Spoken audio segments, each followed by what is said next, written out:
Om Shahana Bhavatu Shahano Bhunaktu Shaho Bijankarvavahai Tejashina Budhitamastu Ma Vidvishavahai.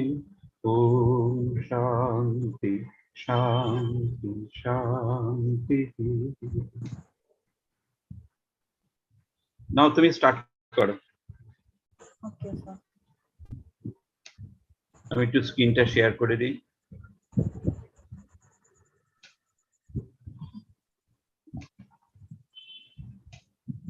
হ্যাঁ, স্ক্রিনটা share করে দিয়েছি, এবার তুমি করো।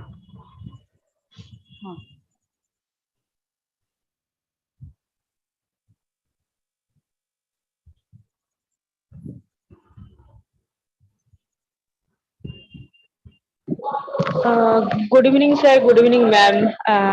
Good evening. হ্যাঁ ম্যাম, ম্যাম এটা কিন্তু রেকর্ডিং হচ্ছে না। কোনটা? এটা রেকর্ডিং হচ্ছে না দেখাচ্ছে এখানে। হচ্ছে, লাইভ আছে। লাইভ দেখাচ্ছে না? দেখাচ্ছে হ্যাঁ তো। লাইভ আছে। আচ্ছা লাইভ দেখাচ্ছে কিন্তু রেকর্ডিং বলে যেটা দেখায় ওটা দেখাচ্ছে না কিন্তু স্যার। আমরা লাইভ করি তো, ইউটিউবে রেকর্ড থাকবে। ও আচ্ছা, ওকে ওকে ম্যাম। Okay, student, আজকে today I will take much more time, because after the class I will share some important information to you all about our future goals when we conduct examination. Okay, so regarding some information will be shared to you all, so please stay back. Right, so last day I am discussing about Freud, but last day I have issue with my device, so every time I got disconnected.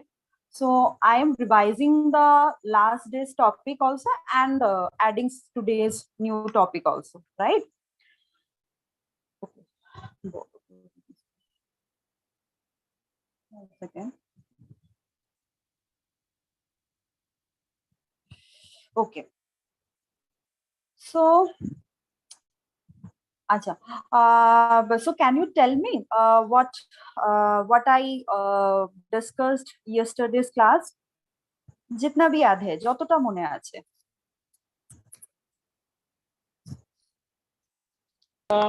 Ma'am, you taught us the topographical model and structural model, the id, ego, superego.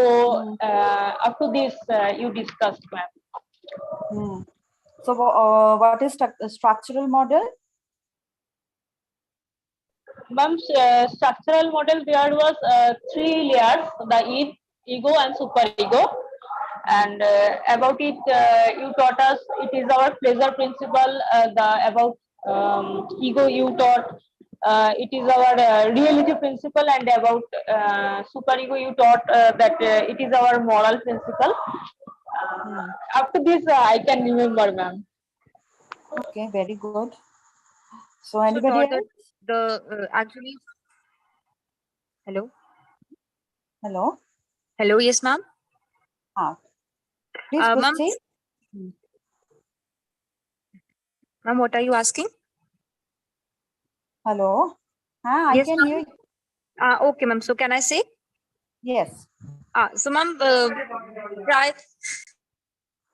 Freud's model of mind was divided into 3 parts, that is topographical, structural, and psychosexual. We only discussed 2, that is topographical and structural model. So as Priyanka said, structural model consists of 8, ego and superego, whereas topographical model consists of the 3 further levels known as conscious, preconscious, and unconscious. Conscious level was the those thoughts, feelings, and sensations that we are actually aware of, that is we are actually receiving the information from you through this class. Preconscious is that can be revealed, that can be come into awareness if if focused on. For example, what we ate in the breakfast, we won't remember, but if we think about it, we will remember very quickly. And unconscious level is that those consist of those thoughts and feelings and wishes that we are actually even not aware of. Very good, Dars. Very good. Anybody else? Orpita? No, ma'am, nothing new. Darsh has explained nicely, ma'am. Very good. Okay. Okay. So, next second. So that I already discussed that psychoanalytic perspective founded by Sigmund Freud, and this theory emphasizes the influences of unconsciousness, importance of sexual aggressive instincts, and early childhood experiences. And I already mentioned that Freud started his career as a neurologist, and his theory developed in the course of his observation of his patients as well as psychoanalysis. And he used free patient to recover forgotten memories, right? So today we will learn something new, that is instinct, the concept of instinct. Okay, this is a very important force of the personality, right? So according to Freud, instinct are the basic element of personality, that it is a motivating force that drive behavior and determine its direction, right? So instincts are is a kind of a form of energy, right, that transformed physiological energy and that connects the body's need with the mental mind's wishes, right? Suppose a kind of stimulus, that is hunger, thirst, for example, it is a kind of internal instinct. Okay, so when a need like hunger is aroused in the body, it generates conditions of physiological excitations, physiological energy and wish, a need, right? And our mind transforms this physiological energy into a vision. Okay, then what a hungry person will do? A hungry person, for example, will act to satisfy his or her need by looking for food, right? And the instinct is not only the body state, rather it is the bodily need transformed into a mental state and wish. So it is a kind of homeostatic approach, right? So Freud believed that we always experience a certain amount of instinctual tension, and we must continually act in accordance to reduce this energy. Okay, so this is money. We actually it is a part of our need, right? So there are many kind of stimuli, that sexual drive, thirst drive, hunger drive, many, right? So there are many types of instincts. Okay. Firstly, Freud grouped the instinct into two categories. First is life instinct and another is death instinct, right? So the life instinct serves the purpose of survival of the individuals and the species by seeking to satisfy the needs for food, water, air, and sex. Okay, so the life instincts are oriented towards the growth and development. And here, the psychic energy that manifested by the life instinct is called as libido. Okay, so the sorry. The libido, it is a very important part, and the libido can be attached to or invested into object that concept called as a cathesis. Okay, suppose cathesis is a kind of a investment of the psychic energy in an object or a person. Suppose you like your blanket. So you like your blanket, right? So you invested your attachment, your desires, that is called as a libido, invested your desire to this blanket, right? So this is an example of cathesis. So the life instinct, according to Freud, he considered most important for the personality is sex, which he defined in broader term. Even in last class I already mentioned that he did not refer solely to the erotic purpose. He did not use the word sex solely to the erotic purpose, but include almost all pleasurable activities, pleasurable behaviors, pleasurable thoughts. Right, he described his view as enlarging or extending the accepted concept of sexuality. Right, Freud regarded that this libido is our primary motivation. Right, so the erotic wishes arises from the body's erogenous zone. So what are the erogenous zones? Our mouth, the anus, and the sexual genital organs. These are the erogenous zones. He suggested that people are predominantly pleasure-seeking, predominantly maintain pleasure-seeking behavior. And much of his theory resolves around the necessity of inhibiting and suppressing our sexual longings. Right. So this is the main thing. This is the main thing of our personality. So in contrast, there is another instinct, that is death instinct. Right, so that is death instinct, also regarded as a destructive tendency. Right, so Freud stated that the obvious fact that all living being, we all know that all living things may die and decay after certain period of time. This is known to all.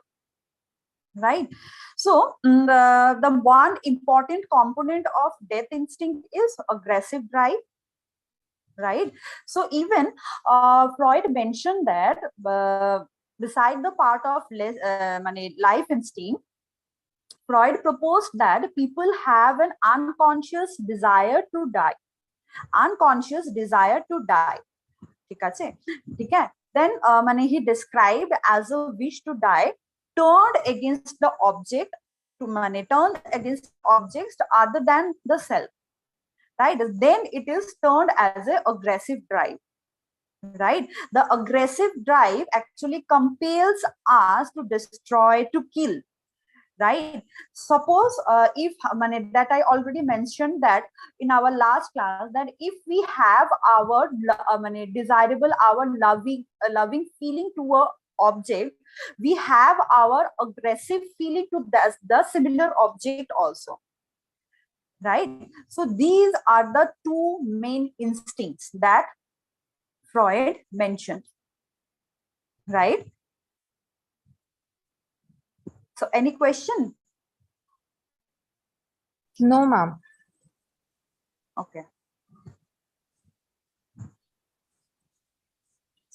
So already I mentioned that Freud developed a numerical models, that is topographical model and structural model and psychosexual model. So I'm just explaining again because last class there was some difficulty with my device. So I'm explaining again. First is a topographical model. So Freud argued that mind is divided into 3 layers.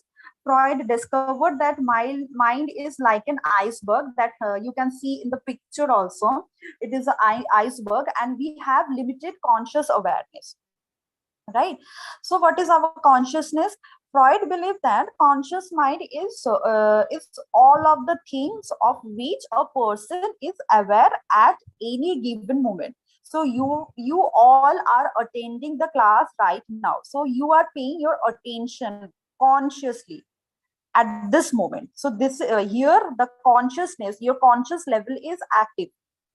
Right. So Freud conceptualized consciousness as a type of spatial sense organ of attention, concentrated with registration of stimuli from both our internal part and our external part. Right. So I already told you that there are two sources of consciousness. First, the ideas that can comes from our internal organ, and the stimulus that can be received from our sense organ, from our environment. So there are two directions from the two source, from where consciousness can get their stimulus, gets their elements, right? And the next level is preconsciousness. So preconsciousness, according to Freud, that preconscious mind is the level of mind where all the information, event, concerns, the thoughts are kept. That already Darsh explained that if you ask that, if I ask you that what are you doing Saturday night? So okay, what were you doing after before the class, right? So currently you are not thinking about those events, but if I ask you, then you can recall those events from your conscious level, right? So these pieces of the mind can be easily brought into conscious awareness when need arise. And the most important thing that pre-consciousness doing, that is act as a barrier. Act as a barrier. Because why?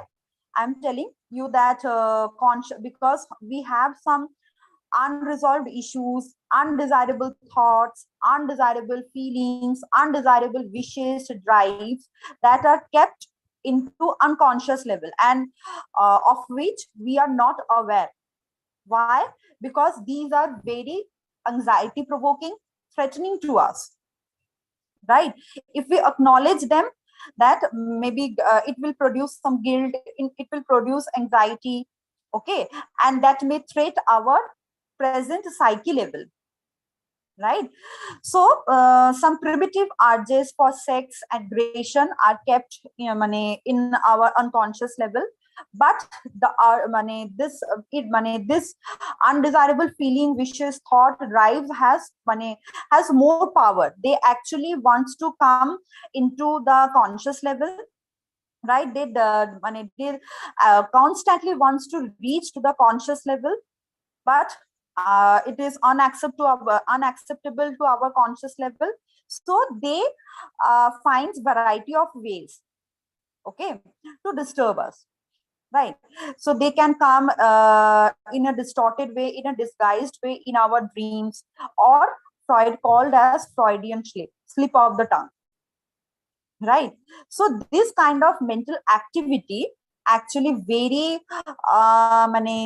anxiety provoking and threatful to us. So pre-consciousness act as a barrier, act as a filter.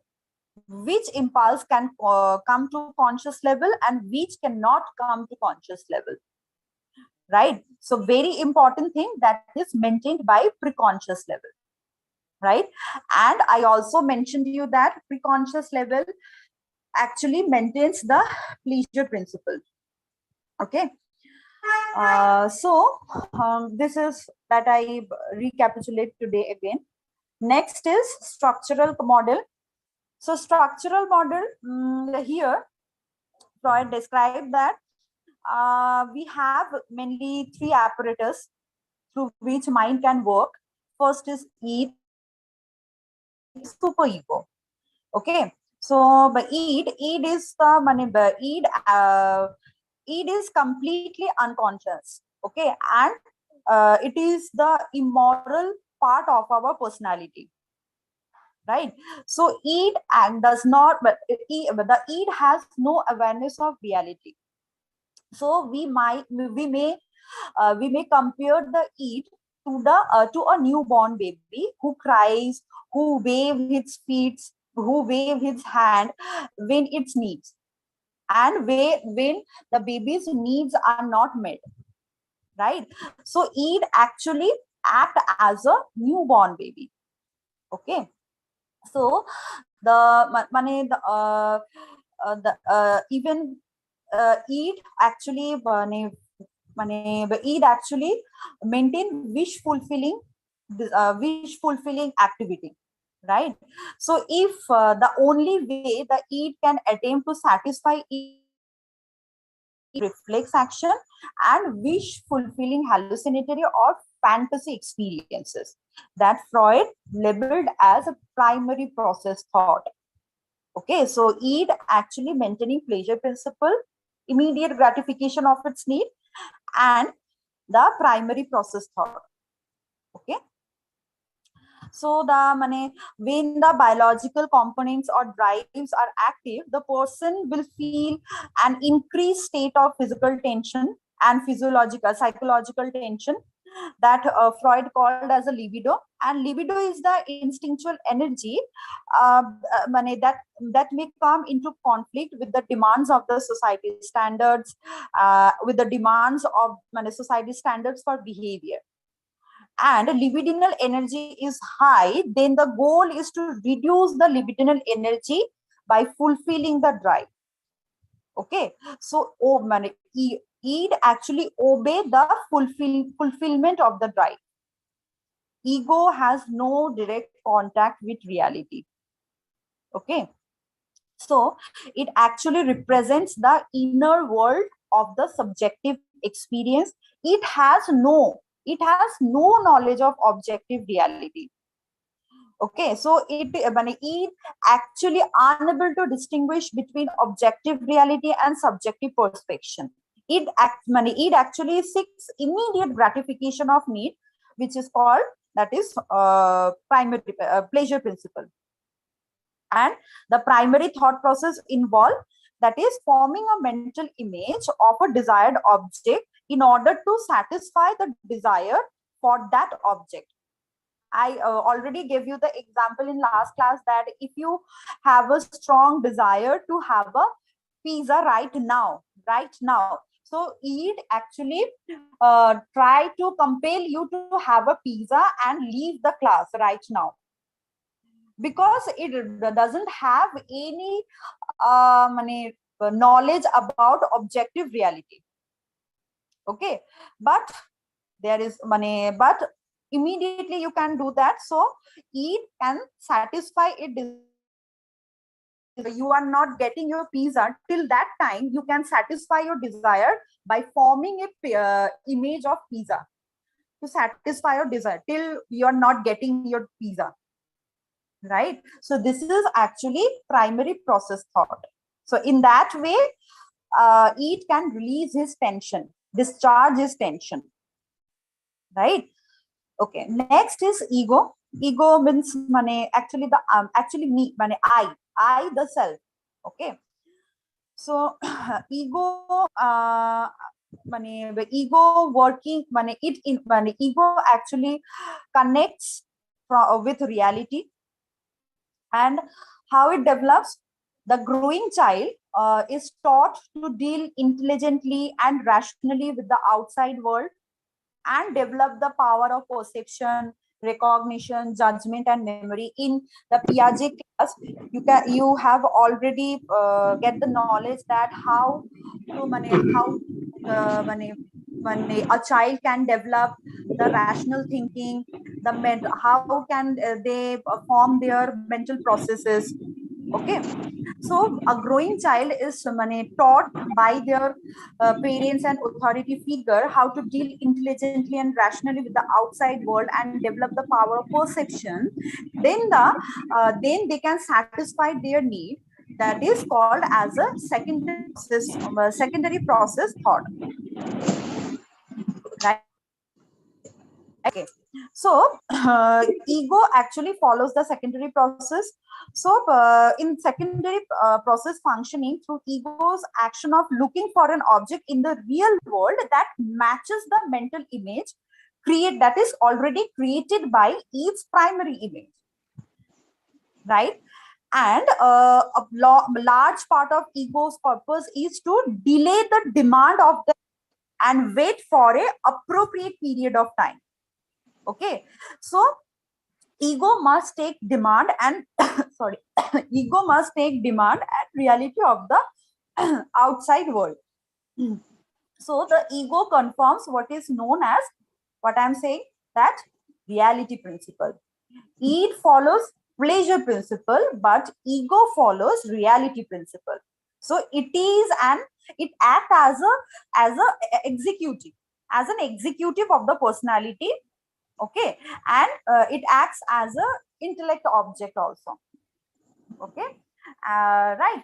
So ego actually teaches us to balance the demand of the external world and the need of the person.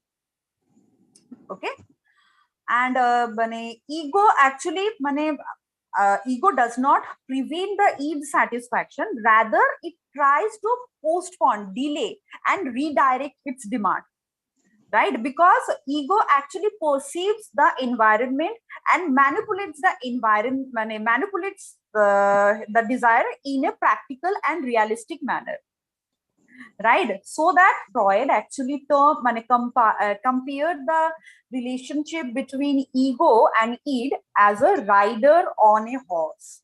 Okay,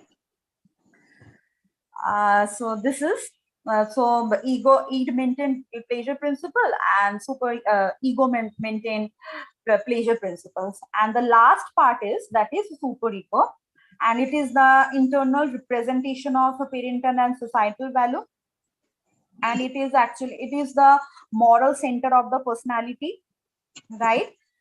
So actually it judges our superego actually judges our behavior as a right and wrong. Okay, so what it represents the ideal rather than real, rather than pleasure, right? So a mature, well-developed superego can result only after the resolution of the Oedipus complex that I will cover today, right? So Freud divided superego into two subsystems. First is conscience, and another is. So what is conscience? Conscience actually occurred through the use of punishment by their parents. Okay, so it is concerned with the things, behavior, very bad behavior, right? And whereas ego ideal is derived from whatever the parents approved and reward. Okay, so we maintain that behavior that has been approved, and we discontinue maintaining those behavior that has been neglected and regarded as a naughty and bad behavior. So here we develop what the concept of what is right and what is wrong. Okay, so this is all about the structural model and topographical model, right? So next thing is that anxiety. Okay, so already you have studied that what is anxiety, right? So tell me, what is anxiety? It has been already covered. What is anxiety, and what is the difference between anxiety and fear?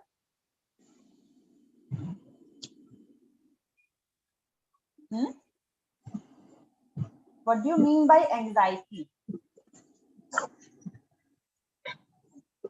So, ma'am, anxiety is actually apprehensiveness about future threat, anything will happen to me, but the fearing object is not clear to the subject. And in the fear, it is the immediate response to the to something bad, and the subject fears that something bad will happen to him or her, and here is a definite fearful object is present. মানে যেটা অ্যাংজাইটিতে যে fearful object যেটা সেটা কিন্তু definite থাকতেও পারে নাও থাকতে পারে, মানে বেশিরভাগ ক্ষেত্রে থাকে না, but in case of fear the definite fearful object will be present there. Very good. Ma'am, I just want to add one point with it.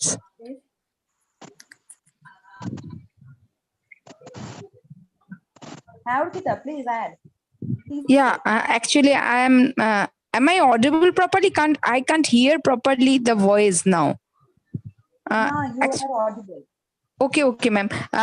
Actually, anxiety is apprehension of a threat, and in case of fear, here we can means perceive the threat as well as we can visualize, or the threat is actually there, and so that we that can be a fear. And for larger sense, anxiety, fear is volumetrically you can say that it is much more greater term than the anxiety, ma'am. Anxiety somehow persist not longer than fear. Fear is much more means it is bigger term, ma'am. Okay, Now so my one more next. thing. Okay, please say. You can continue. No, please say. Um, uh, Fear is, both are an unpleasant feeling, but fear is for here and now. That is presently we are fear of something, but anxiety is for the future. Very good. So who will give me a example to distinguish anxiety and fear? Ma'am, I just want to give one example. I am feeling anxiety, means anxious regarding the upcoming exam of this Harpreet, but it is not my fear. And when I will present in the exam and found that all questions are uncommon to me, that will be a fearful work for me.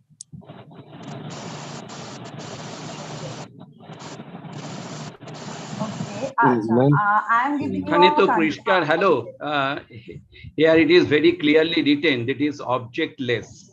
So what do you mean by the objectless? Means, So here you can find out that is what is the difference between anxiety and the fear. Anxiety is not the fear. Anxiety is the apprehension of danger. I am apprehending that some danger will come, but I do not know from where the danger will come. This is not at all fear. So you should make the differential diagnosis between the anxiety and fear, anxiety and phobia. Very clearly it is written, that is, it is objectless. We do not know from where. So anxiety related to your examination. Okay. So when you think that is you are relating the examination, then it is not the anxiety. When it is anxiety, that is you are apprehending the danger. Then it becomes fear. So you must be very clear about the anxiety and the fear differential diagnosis, anxiety and phobia, the differential diagnosis. This is very vital. Okay, thank you. Please continue. I am giving you a condition. So please tell me, is it anxiety or fear? Nothing. Like you are going for a jungle safari. Okay, suddenly you lost your path and you are all alone right now, and a tiger is chasing to you. So that time, what will you feel? Anxiety or fear? What? Madam, both, fear. ma'am. Madam, fear. Okay. Who said Tiger both? is before us, so it is fear. Okay. Who says both? Yes, ma'am. I thought it will be both, but যেহেতু অ্যাংজাইটিতে কোনো object থাকে না, সেই ক্ষেত্রে এটা ফিয়ারই হবে। Because exactly it is a very real life situation. It has Yes, an object. yes, ma'am. এই জন্য এটা মানে I'm not অ্যাংজাইটি হবে না। apprehending. I'm sure that the tiger will খেয়ে নেবে আমাকে. Yes, ma'am. Right? So, okay. So Madam, একটা জায়গা মানে apprehension of a threat is anxiety. I can understand that, and I have already told that. But sir যেটা বললেন এক্সামের জন্য আমাদের যেটা ওটা anxiety না ফিয়ারই হবে কি? ওটা actually stress. ওটা স্ট্রেস না ম্যাডাম? ওকে, ওটাকে anxiety বলা যাবে না না? Anxiety, no, that is not anxiety. আচ্ছা ওকে বুঝেছি ম্যাডাম, বুঝেছি। Okay, thank you madam. So I'm continuing.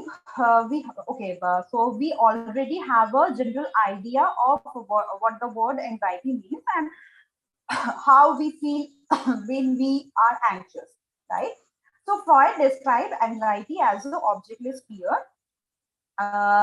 because we cannot point to its source and to a specific object that induced it, right? But Freud made anxiety an important part of our personality, right? So Freud explained that very important thing, that a fetus in his mother's womb is the more a fetus in the mother's womb is in the most stable and secure of the world, where every need is satisfied without delay. But at the birth, after the birth, suddenly it is required to begin adapting to reality, because it is instinctual demands may not always, and the demands may not always be fulfilled immediately. Okay, so consequently the infant engages in motor movement and heightened breathing, increased heart rate, right? So this birth trauma, with its tension and fear, that id instincts won't be satisfied in our first experience of anxiety, right? That is Freud explained very nicely. Okay, so according to Freud, when we cannot cope with anxiety, and when we are in a danger of being overwhelmed by it, the anxiety is said to be traumatic, right? So but he explained three types of anxiety. Firstly is reality anxiety. Okay, so reality anxiety involves a fear of tangible gender in the real world. Maybe like outbreak of fire, earthquake, and any similar disasters, right? So reality anxiety serves the positive purpose of guiding our behavior to protect ourselves from the actual danger. Okay, so our our fear subsides when threat is no longer present. Okay, right? So next one is neurotic anxiety. Neurotic anxiety, neurotic anxiety has its basis in the childhood, in conflicting between instinctual gratification and reality, right? So children often punished for overtly expressing aggressive impulses, right? So it may induce some kind of neurotic anxiety. Okay, next one is moral anxiety. So moral anxiety results from the conflict between id and superego. Id actually wants to gratify its need, but superego hinders the activity of id. So it may develop some intrapsychic conflict. So in essence, it is a fear of one's conscience. When you are motivated to express and instinctual impulses, that is very contrary to your moral code, your superego retaliates by causing you feel shame and guilt. Okay, so this is actually your moral anxiety. If you are getting late for your class, so you feel very much guilty. So this feeling actually stems from your moral anxiety, right? So this is the examples of real anxiety, that is if you to protect yourself from actual danger, from that is earthquake by any disaster, that is reality anxiety. But moral anxiety, many people are suffering from this kind of anxieties, right? Ma'am, can you explain it with an example? Hello, which one? Ma'am, moral anxiety, once again. Okay, moral anxiety, that is I'm saying that if you are getting late for today's class, so you are very punctual because you are thinking you think that punctuality is very main thing. You have to enter the class on time, right? Because it has been told you by your parents. It is a ego ideal thing. That is, if you enter the class on a proper time, you will be rewarded, you will be praised. So it is a part of your ego ideal. And if you are getting late, that is, this behavior will be punished, this behavior will be criticized. Okay, so moral anxiety is that if you are getting late for your class, okay, so you feel very shame and guilty. Okay, so this feeling actually coming from your moral anxiety. So actually it is results from the conflict between id and superego. Okay, ma'am. Ma'am, neurotic anxiety একটা example please. ওই যে বললাম যে like the children actually often want to act as a aggressively, right? He is act as a aggressively. So what here, his behavior actually dominated by its ego, its id. Okay, when the behavior actually dominated by id impulses, okay, and after that to satisfy the id, to satisfy your your need, to gratify your need, you are displaying some impulsive behavior, right? So you will be punished for your aggressive impulse. Okay, so this may stem your unconscious fear that is actually results from your neurotic anxiety, right? Okay, okay, ma'am. Okay, thank you. So next one is ma'am এখানে একটা জিনিস আমি মানে ওটা মেসেজেও লিখছিলাম যে এই জিনিসটা কি এরকম ভাবে বলা যায় যে it is like the king of a country who needs everything without মানে সামনে পিছনে কোনো কিছু না ভেবে ও সবকিছু ডিমান্ড করছে, and the super ego is like conditions of the country মানে who gives our the moral values, এটা do don't do's মানে এই জিনিসগুলো বলছে। আর ইগো হচ্ছে এমন যে চাণক্য, লাইক চাণক্য যে আমাদের ডিপ্লোম্যাট, মানে ও সবকিছুর মধ্যে ব্যালেন্স করার চেষ্টা করছে। এটা কি এরকম ভাবে আমরা বলতে পারি ম্যাম? মানে আমি আমার বোঝাটা জাস্ট আপনার good example. Okay ma'am, thank you. If you are fond of a cinema serials, right? So you can see that lead role actors sometimes have conflict. So a person with similar face, wearing white sari and telling that you should not do these things, you should not do these things, you should not offend your family member. But characters with similar face come wearing black sari, black dress, and saying you should fulfill your own desire, you should fulfill your own desire. So the actual lead character observing the black one and the white one. So black one is the id and white one is the superego, and the person who is observing, he is the ego, and he is the ultimate one who makes the decision, right?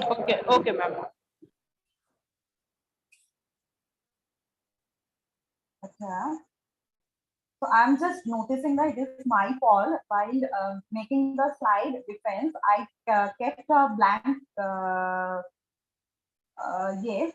blank space where I put a picture, a chart for the defense mechanism, but I forgot to add this. Before I sending you the PPT, I will add this, but sorry, I forgot to add the picture. Please listen my concept, listen what I'm saying. Okay, so here actually I mentioning the types of the defense that Freud discussed, right?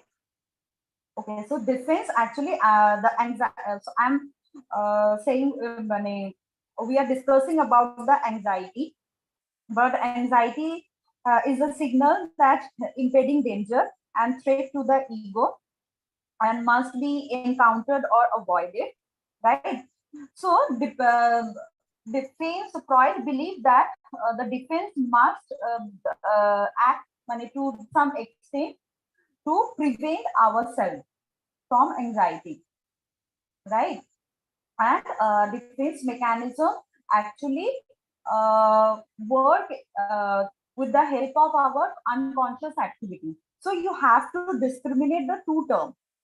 First is defense mechanism and another is coping mechanism. Two things are similar. They actually protect us, actually help us to prevent our anxiety level, to reduce our anxiety level. Defense mechanism and coping mechanism actually help us to reduce our anxiety level. But in case of defense mechanism, Freud mentioned that defense mechanism actually act in our operates in our defense mechanism actually operates unconsciously. Please keep in the mind, defense mechanism actually operates unconsciously, but coping mechanism actually operates consciously. If we are in a stressful situation, we seek some important information from a renowned person, from an authority figure. We are consciously seek some information how to solve the problem. We can search for emotional focus coping also, how to discharge, through discharge our emotions. And next we can reappraise the whole situation, reappraise the whole stressful situation, and restructure our cognitive level, restructure our thinking level. So we are doing coping mechanism consciously. Suppose in cognitive behavioral format, you have a negative experience, right? But you after getting the negative experience, you have a negative emotion. But now it is the time to cope with the situation, to cope with your negative emotion. So here you are consciously rethink the situation, reevaluate the situation to reduce your negative emotion. That you are doing consciously to reduce your stress and to reduce your negative emotions. You are consciously seeking information for the problematic situations, how to deal with that situation. You are doing consciously. This is actually coping mechanism. But defense mechanism actually, ego operates defense mechanism unconsciously. We are actually not conscious while our ego using defense mechanism. This question may be asked you in your viva. What are the difference between defense mechanism and coping mechanism? Right? So there are many, Freud explained many type of coping mechanism.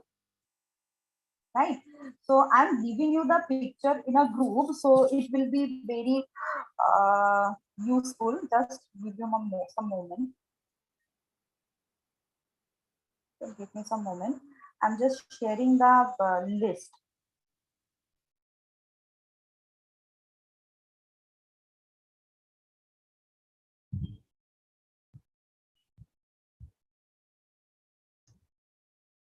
Okay, grapes are sour, whether it is defense mechanism or not. Hello, students, can you tell? Sir, please repeat what you said. Grapes are sours. Yes, sir. Defense mechanism.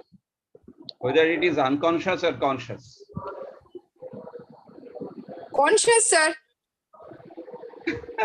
Unconscious, sir. Unconscious. Unconscious. Why, sir? Unconscious? Consciously said, na? It comes from the unconscious. Okay. Spontaneously,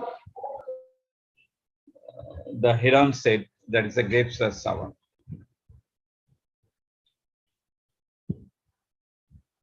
Sir, is it acting out mechanism, defense mechanism? No, It is a this is not. rationalization. This is rationalization. Okay, sir. So I send you some list of Freudian defense mechanism. Okay. After that, some Anna Freud also added some defense mechanism, but initially Freud explained this defense mechanism, right?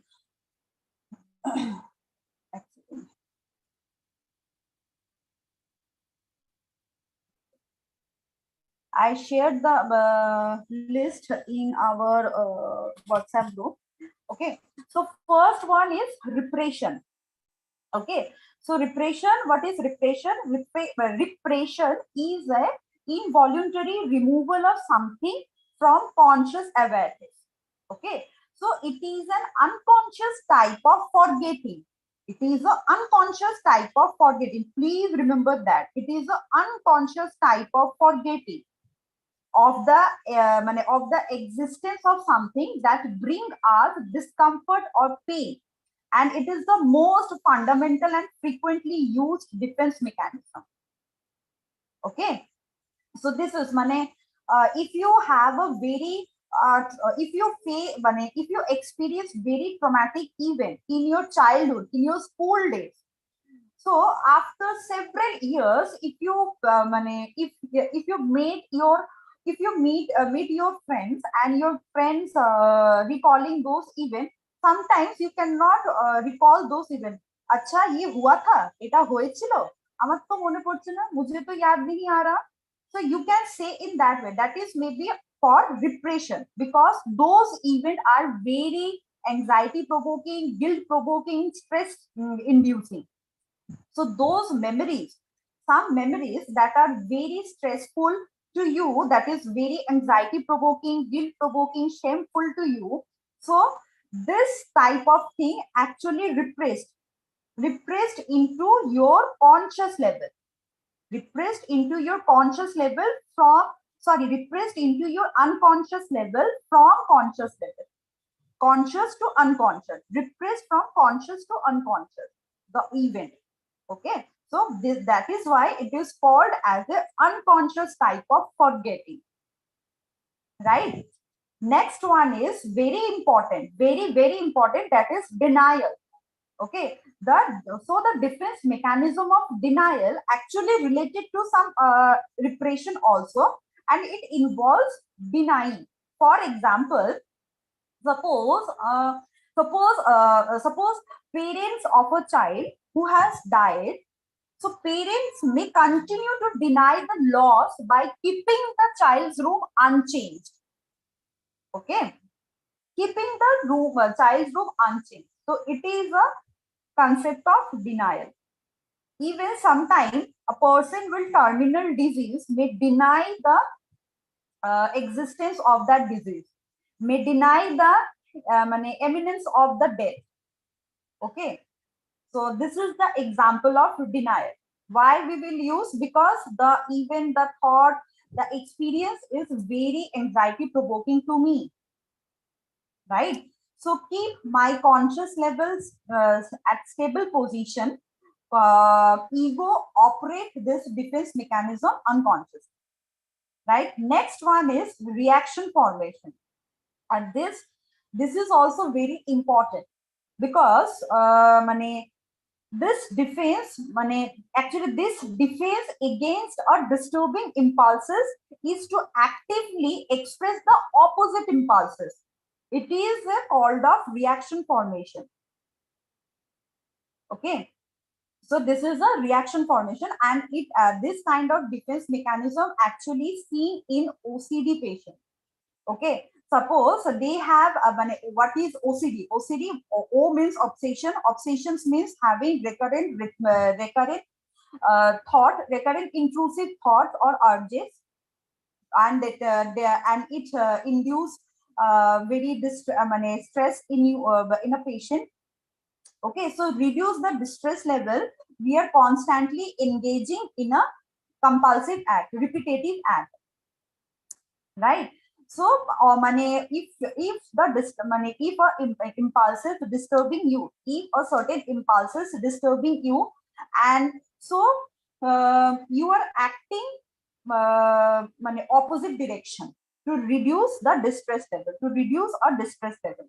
Suppose, for example, a person threatened by his sexual urges. Okay, a person psyche level, a person mind is threatened by his constantly sexual urges. So the person can reverse and become a become a person who protests against pornography, because the sexual urges, having sexual urges produce guilt, produce shame, produce anxiety in that person. So reduce those anxiety, guilt and shame. The person act in a reverse and become a protester, act as says few word against pornography. This is an example of reaction formation. Okay, next one is projection. This is also very important. Projection, and it is a it is another way of defending against disturbing impulses and is attribute them to some else. Okay, sometimes you can hear from persons that I don't hate him, he actually hates me. Okay, it is very common. I don't hate him, he actually hates me. Right? So it is here I am ascribing my thoughts onto others. Actually, I actually hate the person, but this feeling, this kind of emotion is, as a human being, how can I hate other person? It is very negative. It will create very negative self-image about me, right? So you act in a way, so you constantly act in a way that your behavior will create anger in that person. Suppose I have a very negative feeling to you, but I don't want to express my negative feeling to preserve my self-image. So I am behaving, so I will behave in a certain way. My behavior will produce anger to you, and then you will behave in a very distorted, maladaptive way. Then I can say, okay, you see, now I am not hating that person. He actually hates me. Right. So this is actually here I actually ascribing my thoughts, my emotion onto other person. So this is a projection. I am reflecting my emotion, projecting my emotion, right? Next one is regression. In regression, a person retreats and regresses to an earlier period of life that was a more pleasant and free from frustration and anxiety. Here, person can act as a childlike behavior. Okay, suppose it is my personal experience when I was in my graduation.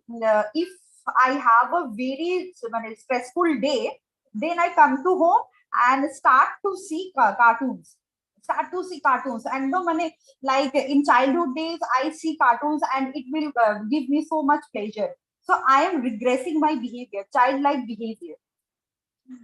Right, so any kind of behavior that is the individual returns to the more secure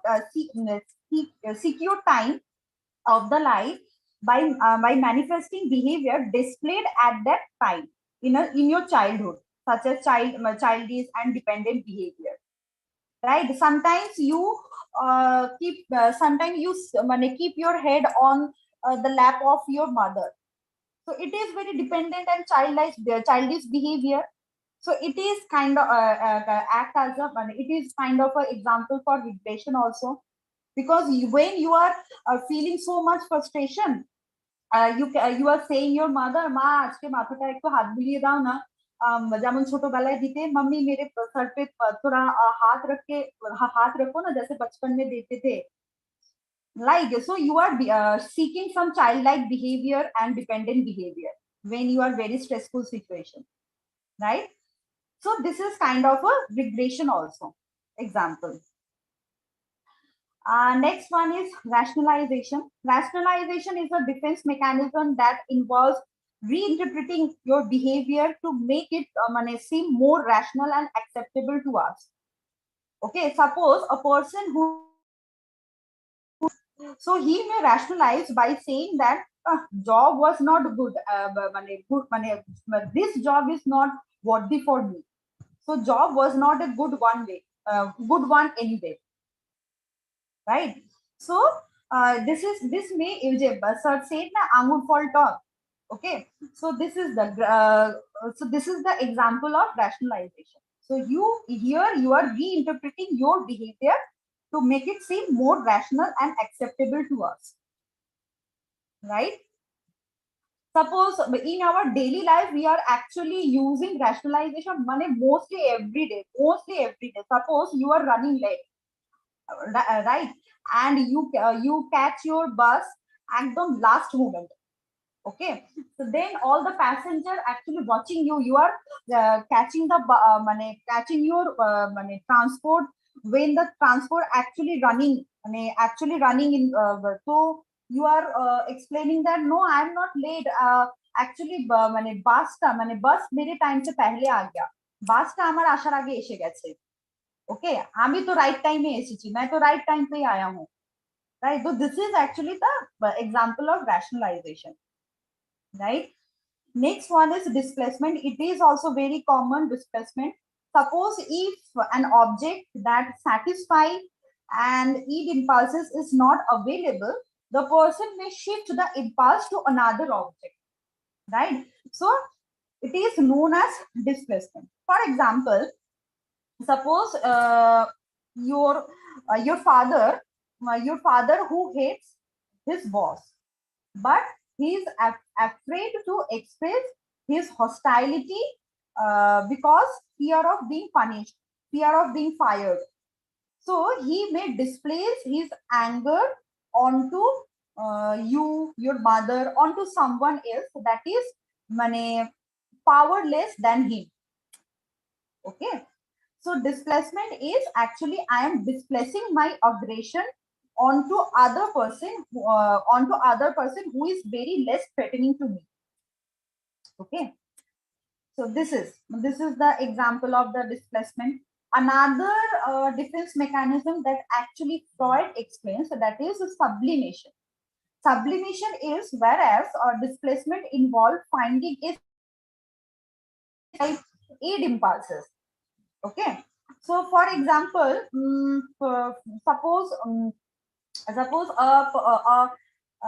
suppose one have a sexual energy. Okay, so he can divert or sublimate his sexual energy into artistically creative behavior. He can create a portrait, he can create a picture of a naked person, right? So he is actually sublimate his impulses into a positive thing and artistically creative behavior, right? Suppose you have a very aggressive impulses, so you can divert your aggressive impulses through becoming a boxer. So becoming a like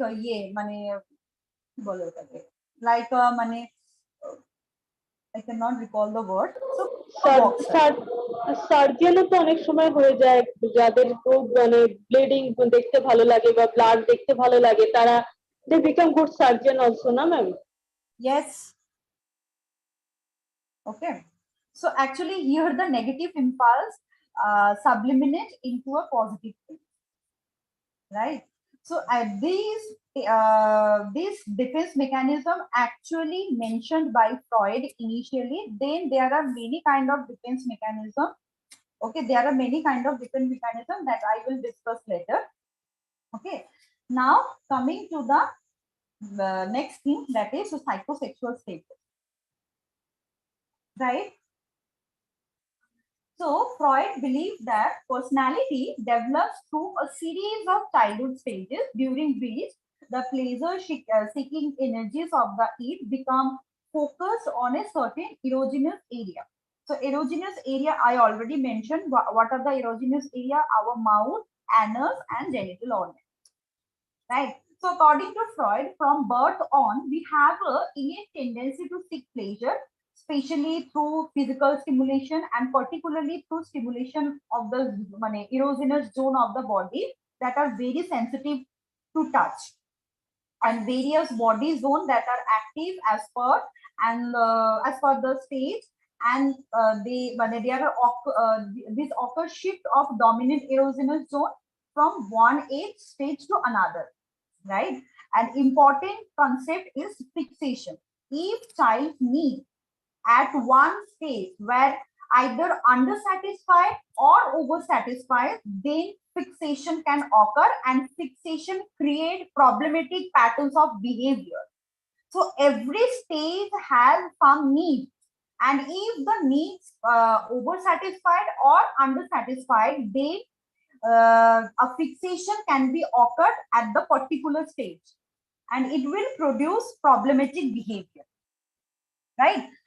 So, so Freud explained 5 stages. First is oral stage, next is anal stage, then phallic stage, and latency stage. Okay. Coming to oral stage first.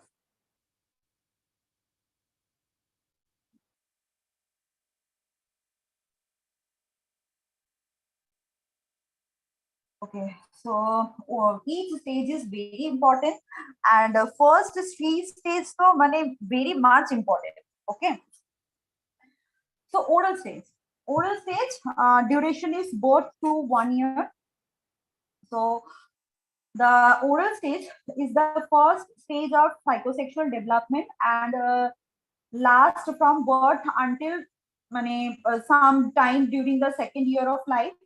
Okay, here the infant is in the state of dependence on the caregiver, who became the primary object of the child's libido, child's instinct. Okay, so here the main erogenous area is mouth. Main erogenous area is the mouth. One second. I'll just stop.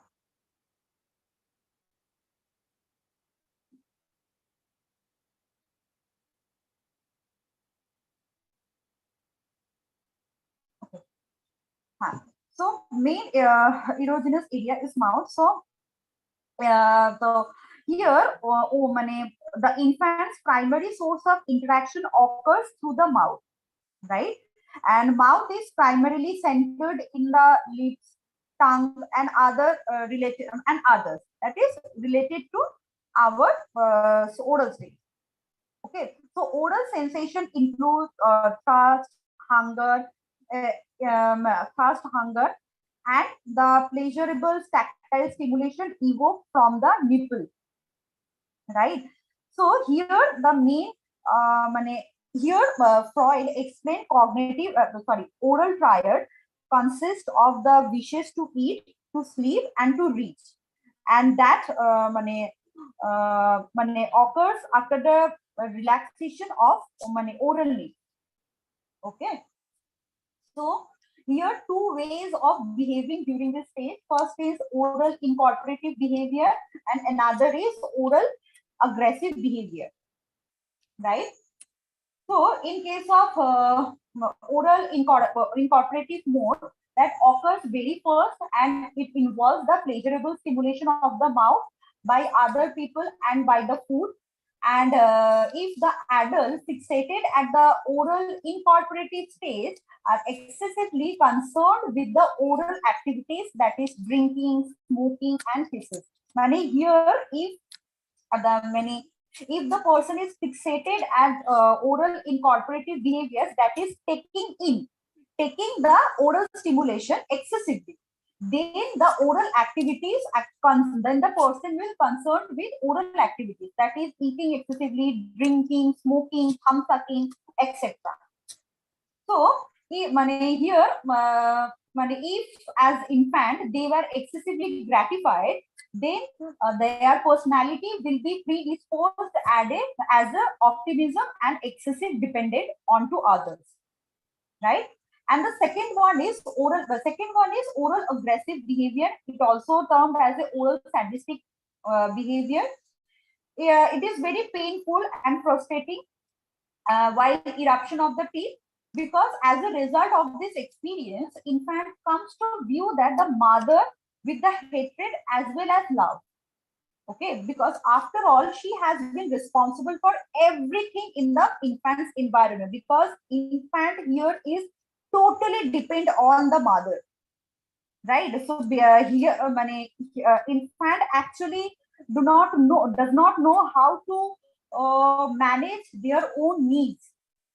Okay, So if their needs are not made on time, if the child's needs are not made on time, then the frustration will arise. And if the person becomes fixated at this level, like if the person need is undersatisfied at this level, then the person become develop oral sadistic type of behavior, that is become very pessimistic, hostile and aggressive, and become very insecure about their relationship, very insecure about their relationship, they become very argumentative. So here we found two type of personality, that is incorporative and another is sadistic. How incorporative develop? If the needs will be overly satisfied, then their oral stimulation become active very in an increased way, right? So here the person will be dependent on others, because in this stage, mother actually satisfying his child's need excessively. Freud says that two things will be managed in a balanced way. In our next class, when we study the Erikson model, there is a state that is called trust versus mistrust. So we have to experience the child to gain the trust as well as the sense of mistrust also. So here we have to make the child to experience the satisfaction and the part of dissatisfaction, but in a balanced way. কিছুটা হলেও frustration experience করতে দেওয়া উচিত, कुछ हद तक frustration को experience करने देना चाहिए. Otherwise, the child will not learn how to deal with that frustration, real life frustration. Then the child will become very dependent on others. Okay, if he or she cannot learn how to deal with frustration, he will not learn. He will become dependent on others, right? And if the child experience frustration excessively, if his demands are not made any time or very lesser amount, then he will develop very pessimistic view, very insecure base of personality, right? So oral stage is very important phase to develop the reciprocity, the concept of reciprocity, give and take policy, caregiving policy, right? So this is all about the oral stage. Any question, please ask. That means, ma'am, when a child needs the breastfeeding of his or her mother, then immediately he or she mother should not give the milk to the child. Every time. সব সময় না, every time. Okay, ma'am. Because the main objective of the oral stage is to establish a trusting dependence on nursing and sustaining object, and to establish comfortable experience and gratification of oral needs without excessive conflict. That is the main thing. Okay, so we as a mother, as a caregiver, she have to maintain the need of the child in a balanced way, not to be over satisfied, not to be under satisfied. Two extreme is very difficult. Means, ma'am, আমরা যে একটা theory পড়েছিলাম that one rat was there, মানে right সাইডে গেলেও food পাচ্ছিল and আদার সাইডে গেলে শক পাচ্ছিল, মানে পরে ওটাকে ব্যালেন্স করা হলো, জিনিসটা কি অনেকটা এটার মতন, ম্যাম? হ্যাঁ, মানে টু এক্সপেরিয়েন্সেস মেইন, দুটো এক্সপেরিয়েন্স থাকাটা দরকার। ইয়েস, মানে লাইফের আনপ্রেডিক্টেবল যে ব্যাপারগুলো সেটাকেও এক্সপেরিয়েন্স করতে পারবে। Exactly, he can manage his self also. Okay, ma'am, right. Ma'am, what about those children? See, breastfeeding is for the infant till 6 or 8 months. But what about those infants that go on breastfeeding for about 1.5 year also? Half. 1 year and 6 months and more than that. Sorry, can you repeat your question? No, actually, I want to ask that you said that you should not be fixated in this oral state. So I'm saying that breastfeeding is given to the infant for about 6 months or sometime 8 months and sometime 10 months. But what about those children or those infants actually that go on that depend No, on I am not limiting the time that you should breastfeed it your 6 months. I am that saying that you should not, when the child is capable to feed himself, that time some mother are actually, at that time the mother actually feed the child, breastfeed them. Okay, so that is some like 2 years, 3 years, that time child actually doing the breastfeeding also. That is very over satisfied. Okay, that is what I'm child asking. that is exactly.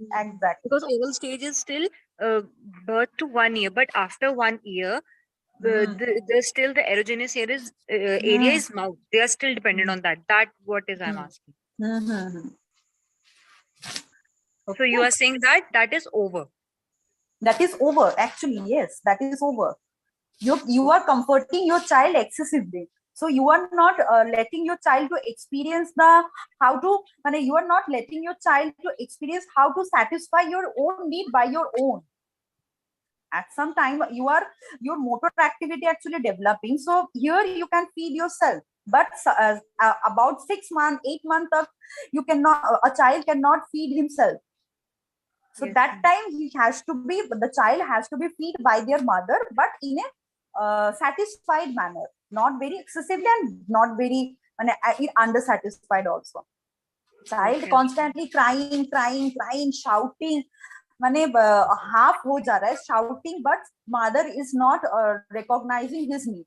That is also undersatisfied. That can also be happened in 6 months, within a 6 month also.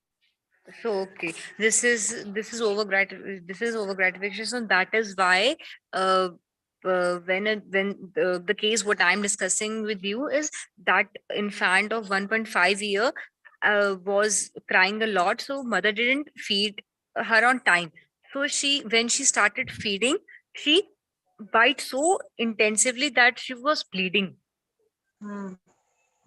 So See? this is Continue. because of that over gratification. This is what I want to ask. Okay, okay, ma'am. So next one is anal stage. That lasts for 1 year to 3 years. Freud believe here main thing is toilet training. Okay, so but here the erogenous area is centered around the bladder and bowel movement. Okay, so region around the anus become highly sensitive to the stimulation of holding and letting go. Right. So Freud believed that experience of toilet training during the anal stage had a significant effect of personality. Right. It has a significant effect. Okay. Here at the age of 1.5 also, but child and acquisition of voluntary sphincter control, that is associated with an increasing shift from passivity to activity, right?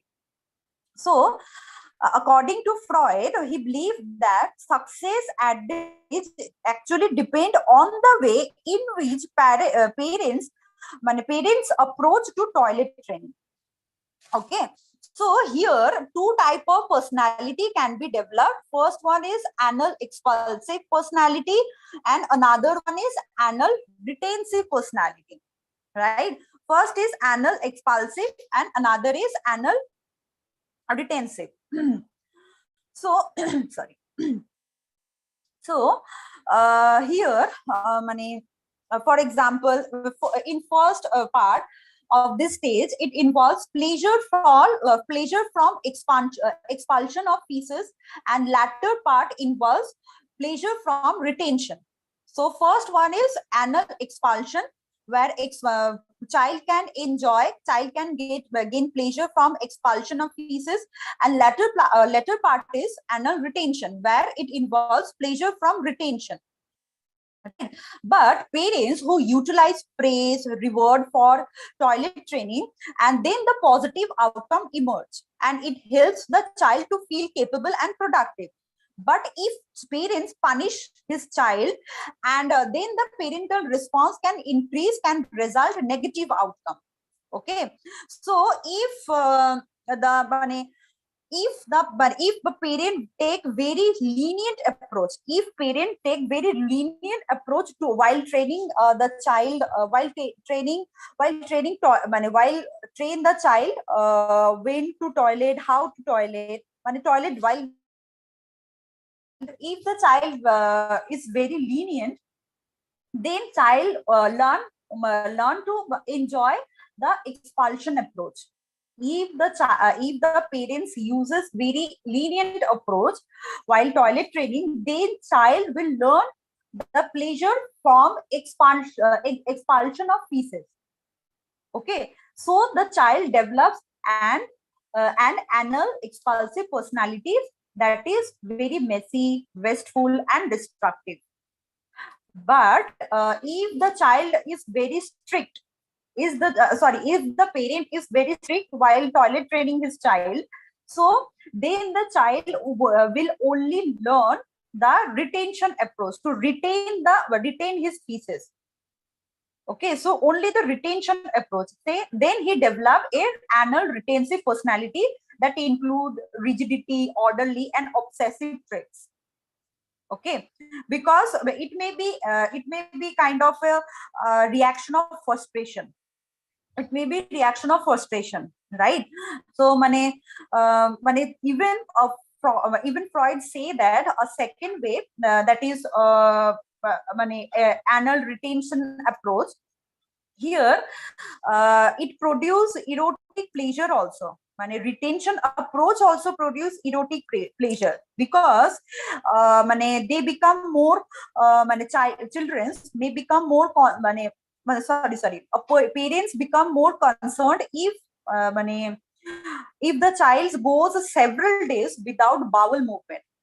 Okay, if the child goes several days without a bowel movement, thus a child discover a new method for securing parental attention and affection. Okay, then if they get parental attention through retaining his feces, then the retentive personality, anal retentive personality, will be developed. They become very stubborn, very rigid, very obsessive, very rigid, obsessive type of personality they will gain.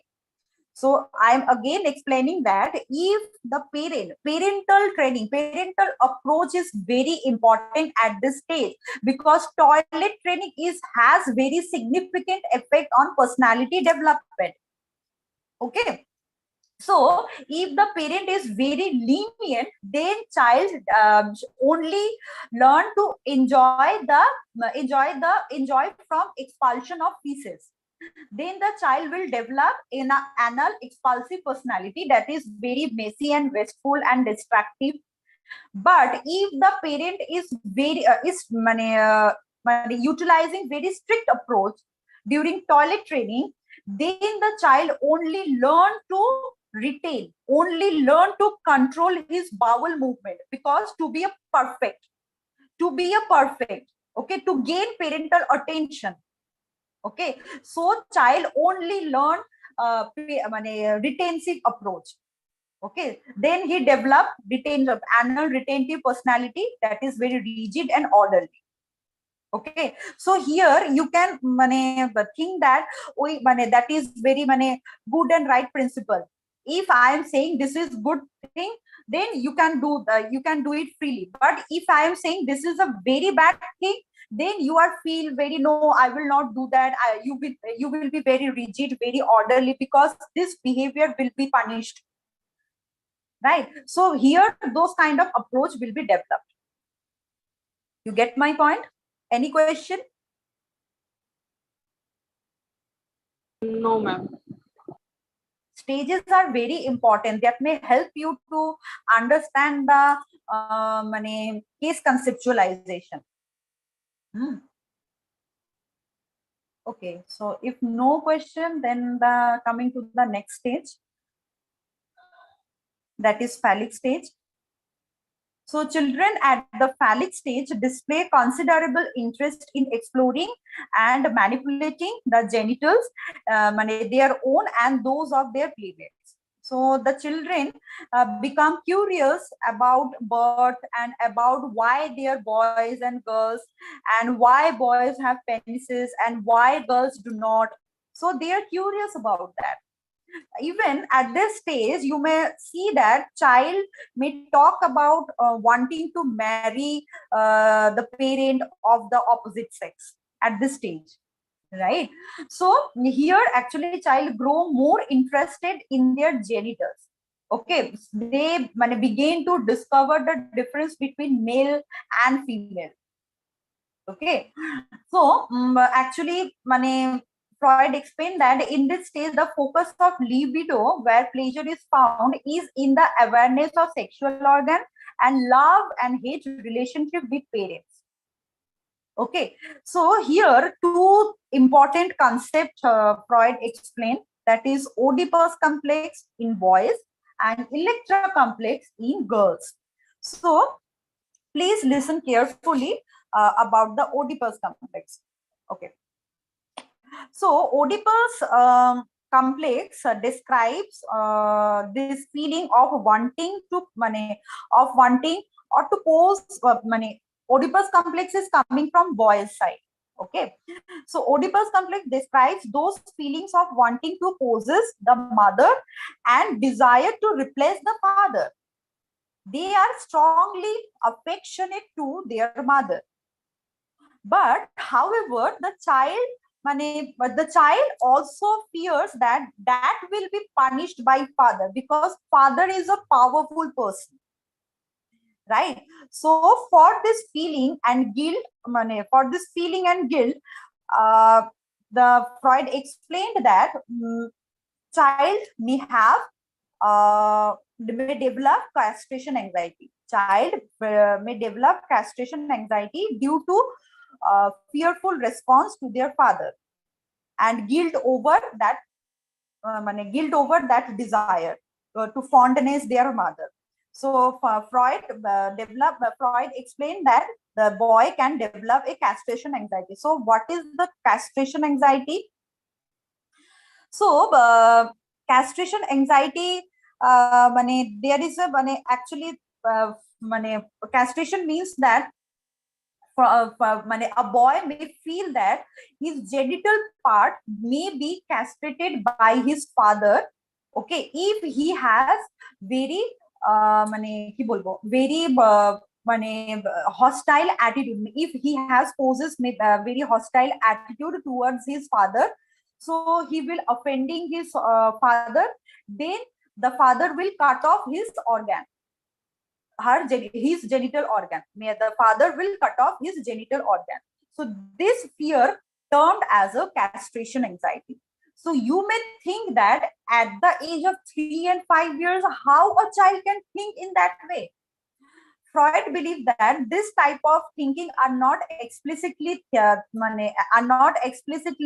processed by the child, but this can be processed in the unconscious level, right? So here the boy's desire to replace his father is the fear that father will retaliate and harm him. Okay, he interpret his fear of father in genital term and become fearful that father will cut off the genital organ, that is penis. Okay, because it is the only source of boy's pleasure and sexual longings, because he has the fondness towards his mother. He has a love and fantasy towards his mother, right? So so this is the Oedipus complex. Another one is the Electra complex, but this is actually another thing.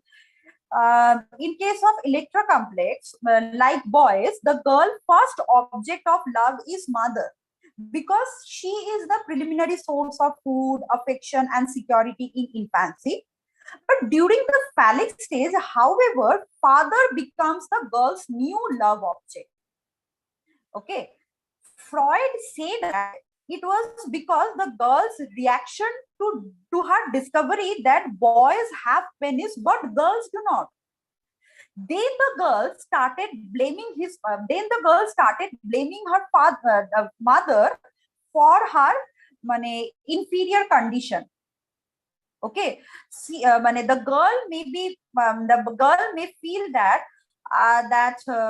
same castration anxiety that is termed as penis envy, that is the envy that the girl feels towards her.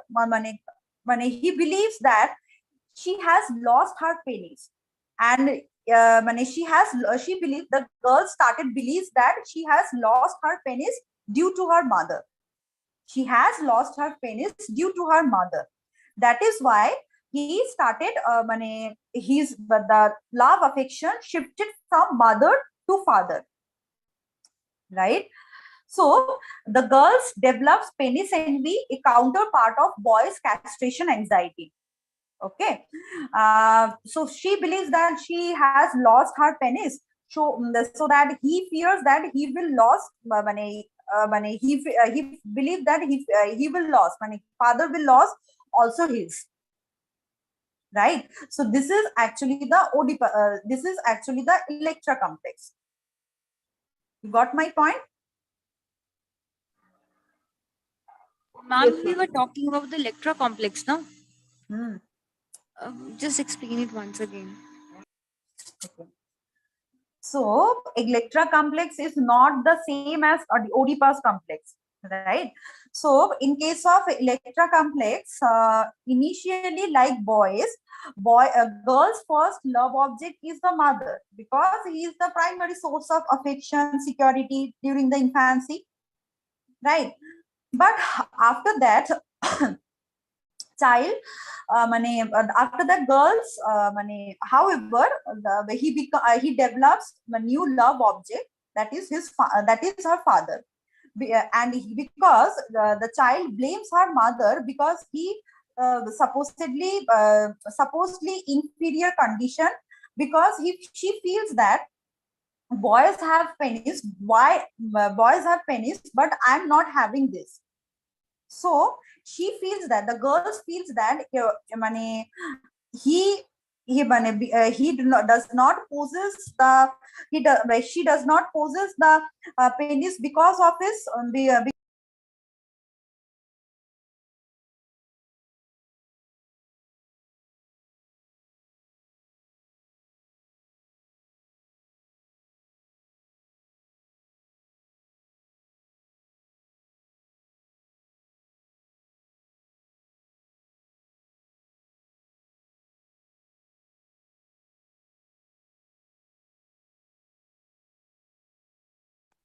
hello.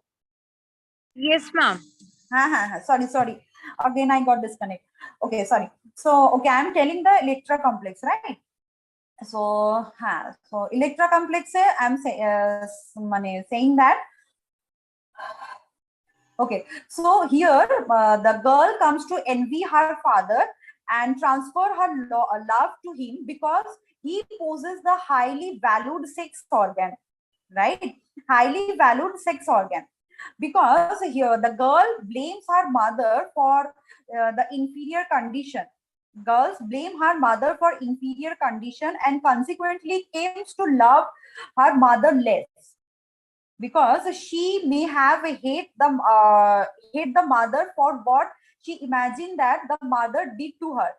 Okay, because at this stage, in this Electra complex stage, girls started believing that when a very curious that she is not having the genital organ as the male counterpart posing. Okay, so that time she comes to envy her father and transfer her love to him. Okay, you get my point? Yes, ma'am. Hello? Yes, ma'am, I got the point. Sorry, your voice is breaking. You're asking something. No, ma'am, I'm saying I got your point. Okay, okay. Okay, so I'm saying that, okay, so that here actually girls imagine that he has lost something valuable while the boys is afraid, or while the boys is afraid and he is going to lost it. That is the genital organ. And this feeling naturally resolves once the child begin to identify with their same sex parents. Okay, so Oedipus complex can be resolved when the boy started identifying with their father, and the Electra complex can be resolved when the girl started identifying with their mother. And when a boy identifying with their father, when the boy identifying with their father, then the boy started accumulating some male gender related feature. And when the girl started identifying with mother, then she represses her love for her mother, her love for her father, and started accumulating the female kind of features. In that way, they develop gender identity. Successive resolution at this stage may develop gender identity. If the child got fixated, then the poorly resolved conflicts can cause lingering form of castration anxiety and penis envy. The so-called phallic character or the personality type evident that is strong narcissism. Okay, so fixation at this age result poor opposite sex relationship and self-assured type of personality. Okay, any question? Because phallic stage is more important. Oedipus complex, Erecta complex is more important. Penis envy, castration anxiety is more important. Castration anxiety and penis envy actually same but opposite. Penis envy actually, the girl is here the girl is envious because she believes that he has lost her penis, and he is actually lost as some valuable object, while the boy is afraid that he is going to lost it. This is actually the penis envy. But castration anxiety is boy actually feeling that if the boy have a enemy kind of feeling towards his father, then his valuable organ will be castrated by his father, right? So this is.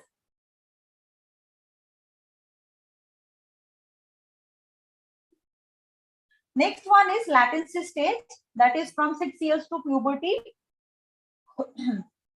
So here actually children begin to enter into the school and become more concerned with the peer relationship, hobbies, and other interests.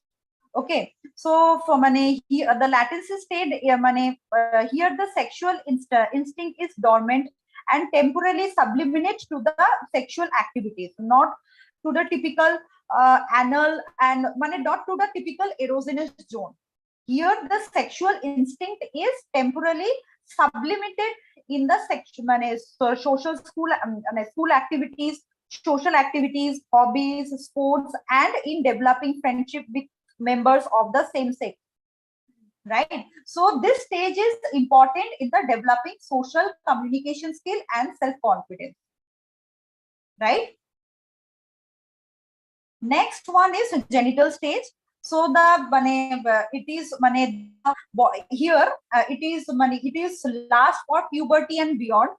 Okay, so that body is becoming physiologically mature, and if no major fixation have occurred at an earlier stage of development, the individual may able to lead a normal life.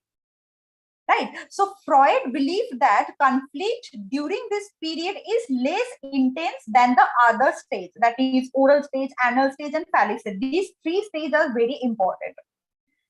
Right. So adolescent must confirm the societal sanctions and taboos that exist concern sexual expression, but conflict is minimized through sublimation. And the sexual energy pressing by expression in the teenage year can be at least partially satisfied through the pursuit of socially acceptable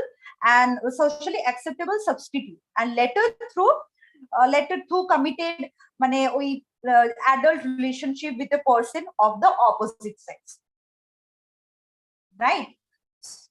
So this is all about the genital stage.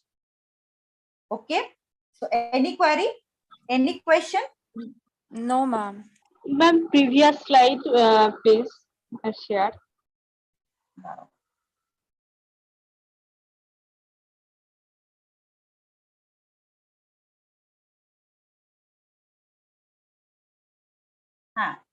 Latency stage.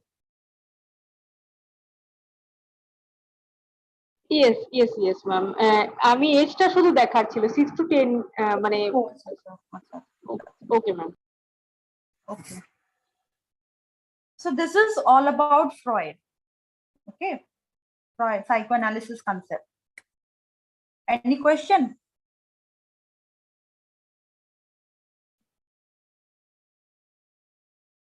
No, ma'am. No, ma'am. All clear? Okay.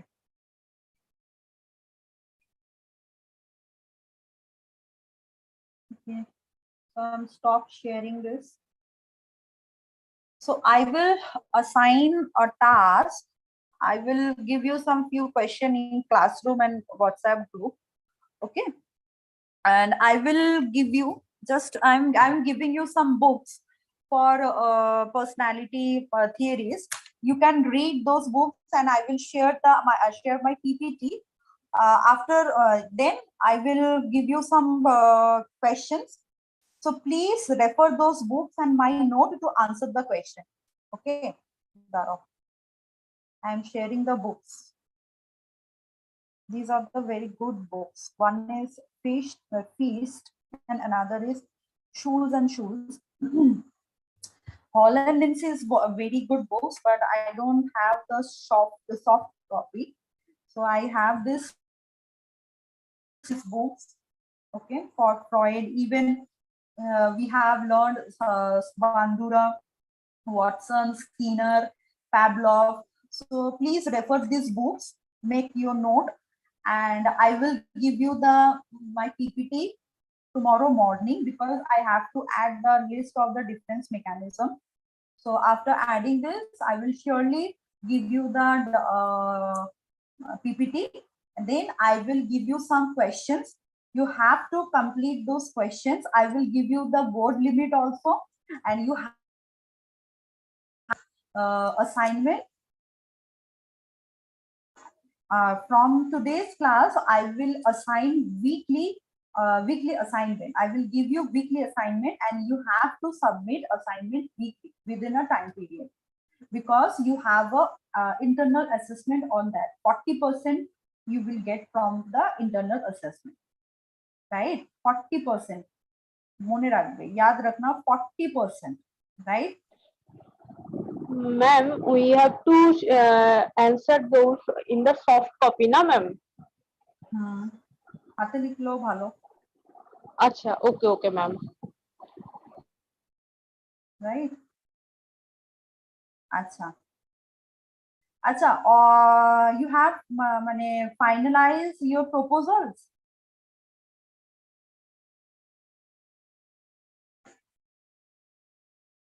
আজকে finalise করার কথা ছিল, আজ করনা থা। Yes ma'am, I have done. আর ma'am যে স্ট্রেসের যে কোশ্চেনার যেটা আমি শেয়ার করেছি ম্যাম, ওটা দিয়ে কি আমি করতে পারি? So firstly you have to make the write up. আচ্ছা ম্যাম, তাহলে অবজেক্টিভটা বুঝে বলতে পারবো না। ওকে ম্যাম, একটু কোশ্চেনার দিয়ে, আমার তো মনে নেই তোমার রিসার্চ প্রবলেম কি ছিল। ওকে ম্যাম, ওই মাইন্ডফুলনেস এর উপরে। আচ্ছা ওকে ম্যাম, আমি শেয়ার করে দিচ্ছি। হ্যাঁ। So please make your write up as early as possible. right? Because I'm telling you, it has been decided today that you have to submit your practical exam. We actually we are planning that we are extending our course for few days, because within 22nd July we will not be able to finish some part. So even you are also preparing your research proposal also. So I request the academic coordinator, and she approved my request, and she allowed me to extend for few days the course. So you have to submit your practical, okay, with 10 cases, that is that research you have to submit by 9th August. By 9th August, keep it in mind, 9th August, the date will not be changed. The date will not be changed. Bar bar bolchi, the date will not be changed. I'm repeating, 9th August. Within 9th August you have to submit, otherwise you will not be appeared for written exam, then you will not get certificate, right? This is the first point. 9th August is the submission date, right? Next one is mid of the August, you will have your written papers. Okay, you have your written papers, 3 written papers: paper 1, paper 2, paper 3. Okay, paper 1, paper 2, and paper 3. Then you will go for viva. External faculty will be there and internal faculty will be there. Okay, for viva you have to read statistical approach, methodology, statistics, and Rabindic psychotherapy. These 3 topics you have to be learn very thoroughly. You have to learn these 3 topics thoroughly: statistics, methodology, Rabindic psychotherapy, and your theoretical things of your syllabus. You have to learn thoroughly. Okay. Next is from the next Sunday, you have to attend our weekly seminars. You have to attend weekly seminars. Okay, that last Sunday I have shared a link that you have to attend mindfulness, but no one attend. Okay, but from next Sunday, No, ma'am, I attended. Oh, you I attended? attend. Yes, ma'am. I also attended, but I didn't complete it because of some network issues, ma'am. But Madam, it is not possible for me to attend any seminar on Sunday morning, ma'am. I have means it is not possible for me. I am engaged in some other works, and before starting that course, nobody informed that I have to attend Sunday morning. Otherwise, I will not be here. Achha, but at least try to at least 1 or 2. At least 1 or 2. Okay. Madam, Sunday morning I am preoccupied with some promises, so it is not possible for me to attend anything on Sunday morning. I can only attend anything after afternoon. Okay, then I will communicate this to coordinator. Then what will she say? I will communicate. Right. This is the mandatory, because some things, some questions will be asked from this also, because you may ask that Rabindic Psychotherapy Institute conducting many seminars. So how many seminars you have attended? So what are the topics of that? So you can be asked in the Viva. But ma'am, we are. I understand your point. I will convey this. Please calm down. I understand your point. I will convey your point to the coordinator. Then I will convey what she will say. Okay. There will be another way also, right?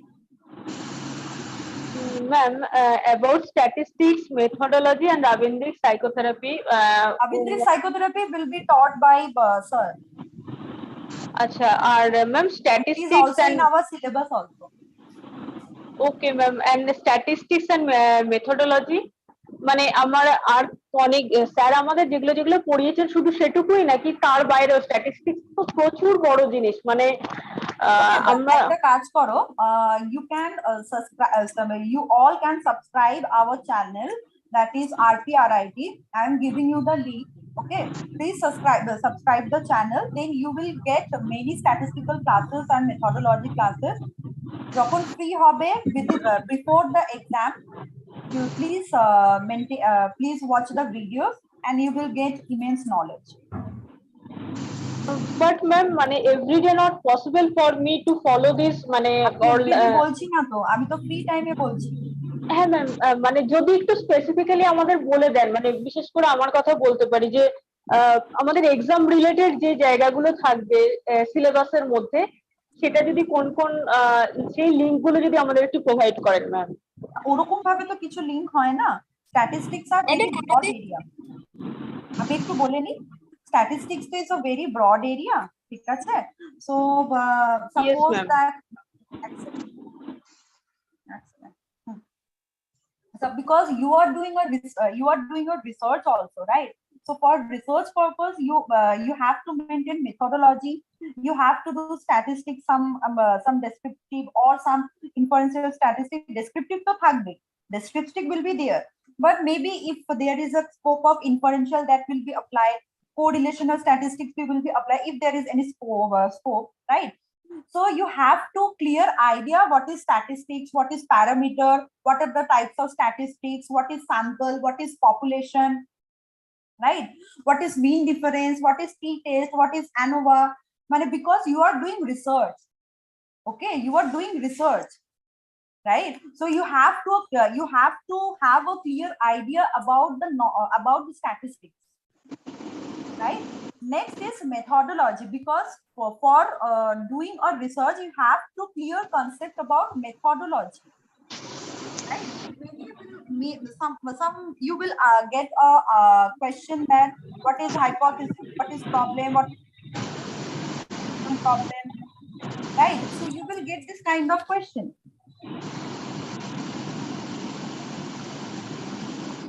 Hello.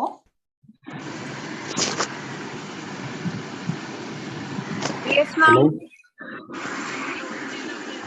Yes, ma'am. So I will share you some of those links. That's it. But please subscribe, then you will find the more classes on the statistics.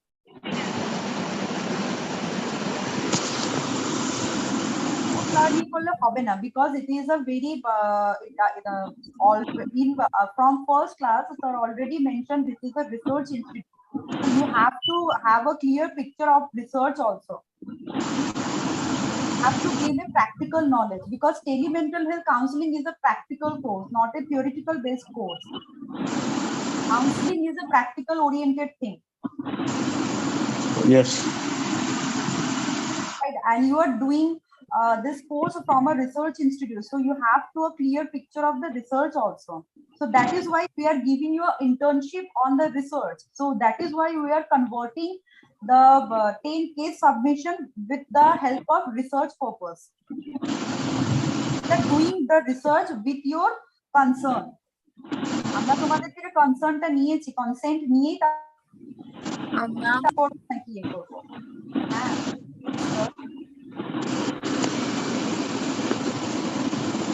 Hello, Priyanka. Hello, sir. So suppose you are taking case history, okay? So you are collecting several complaints. So do you apply rank order?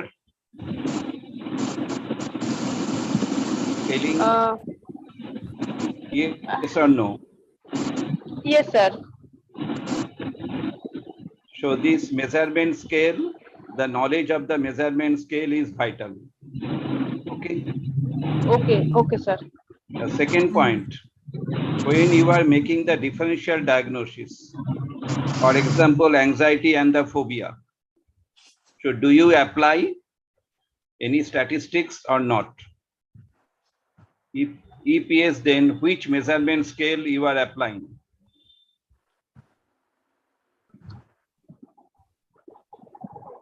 I'm not talking about the statistics. I'm talking about the scales of measurement.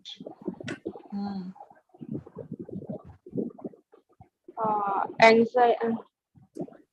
So one individual is diagnosed as anxiety disorder. Okay. Another individual is diagnosed as the phobic disorder. So which measurement scale is applied here?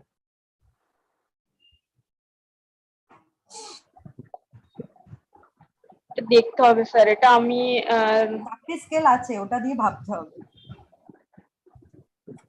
এটা কি is it metric scale or it is a non-metric scale?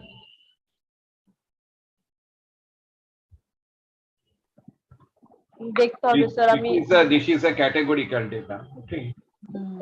Okay sir.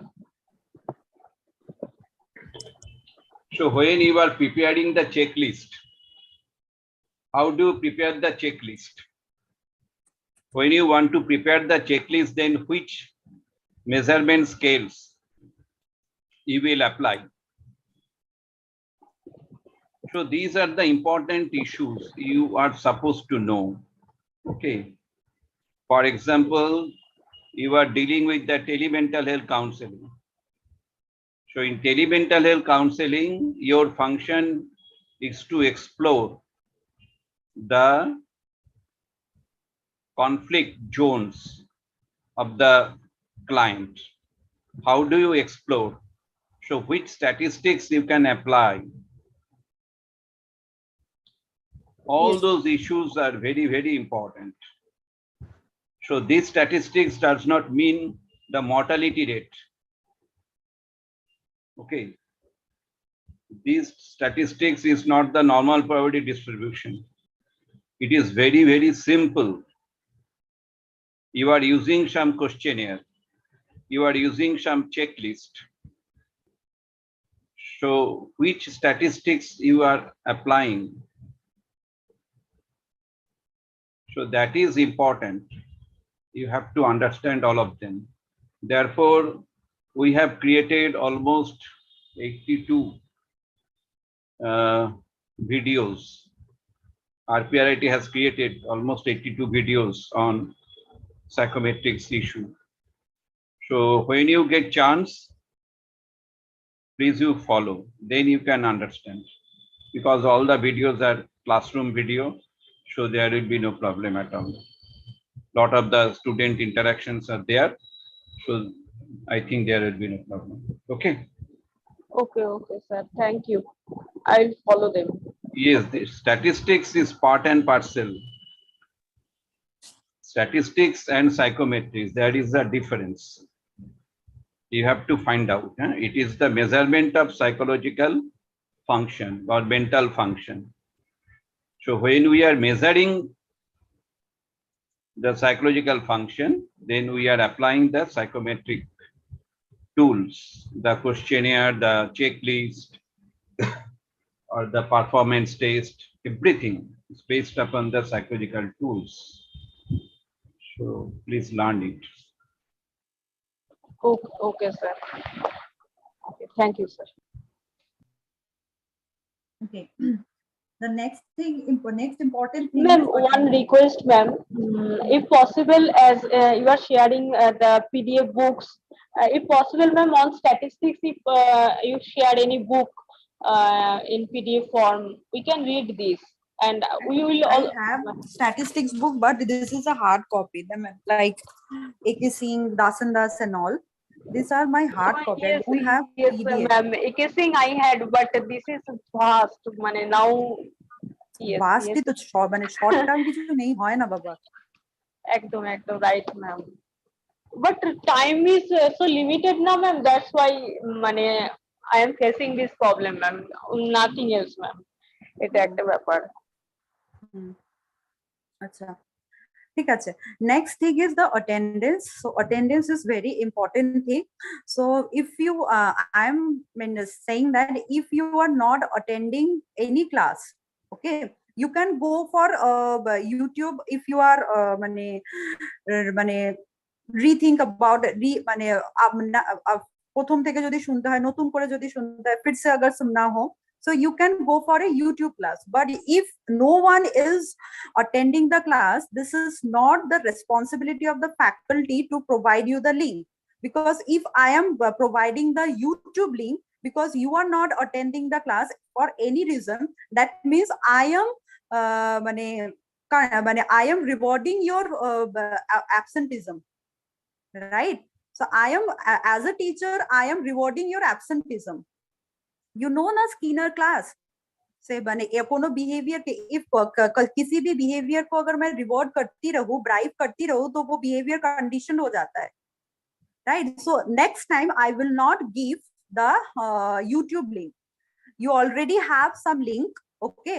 So check the link, then you got the name of the channel, go to that. It is your responsibility if you are not doing the class, okay, attentively, okay, you are not doing the class, so it is your responsibility how to get the link. I will not provide the link because my only orientation is my student have to learn the class and communicate during the class. YouTube link is provided for your further doubt clarity. You can clear your doubt. If you are forgot any points, you can refer the YouTube link. This is why the YouTube channel created. This is why the YouTube link created, right? So it has strictly said by me that I will not share the YouTube link, and I am also acknowledging this concept. I will not share the YouTube link. Attendance is very main thing. So from next class, you have to some people have poor attendance. I already mentioned whose attendance is poor for any reason. For the in case of I'm mentioning that Abhishek, you said that for the last 2 days you have severe issues, because I know you are in Rajasthan and there is a problem. But uske pehle bhi you have some issue, absent ka issues, right? Even I noticed that तुमने मतलब class finish होने के पहले good night ma'am बोल के निकल गया था। मैडम एक्चुअली मैंने फर्स्ट डे भी बताया था आपको, मुझे नहीं ध्यान था कि संडे को होगा 8 to 10, क्योंकि संडे को हमारा हमेशा कोई ना कोई प्रोग्राम रहता है। मैंने आपको फर्स्ट डे भी मैंने बताया था, मुझे ये नहीं ध्यान था। दूसरा, मुझे ये भी नहीं ध्यान था कि मुझे पूरा रिसर्च और ये करना पड़ेगा पूरा PhD के लिए, क्योंकि मेरा फील्ड नहीं है। ये प्रॉब्लम ये भी है मैडम। PhD नहीं है ये, PhD नहीं है ये, जस्ट छोटा मोटा तुम्हारा वो 10 केसेस सबमिशन है वही है, ये PhD नहीं हो रहा है।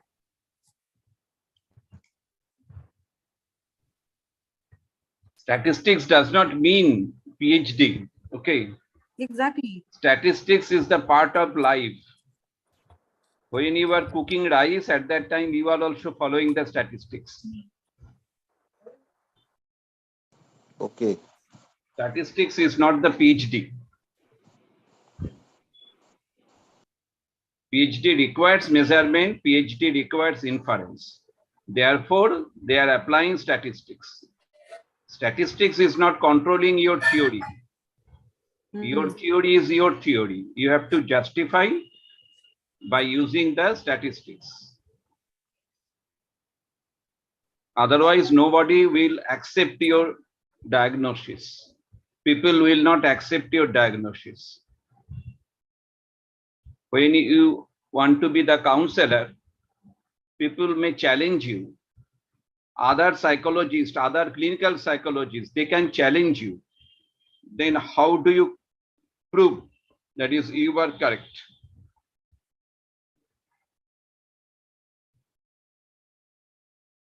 So you have to understand all of them. Okay, this is my data that I have received from my client. Based upon that, I made this type of diagnosis, and this is the counseling procedure.